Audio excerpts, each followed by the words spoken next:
আসসালামু আলাইকুম রহমতুল্লাহ বারকাতুহ। কেউ একজন বলেছিল যে মিরপুর বাহুবলের রাজধানী।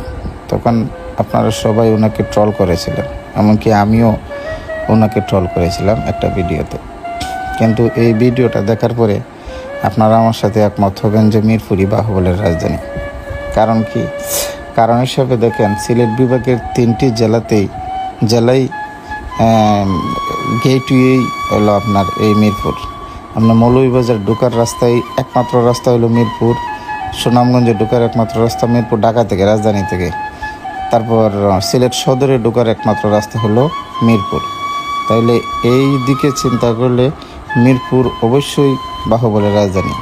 এছাড়াও আপনার বাহুবলের চেয়ে মিরপুরে আবাসিক স্থাপনা বেশি, শিক্ষা প্রতিষ্ঠান বেশি, তারপর অনেক কিছুই বেশি। সব দিক দিয়ে চিন্তা করলে মিরপুরই বাহুবলের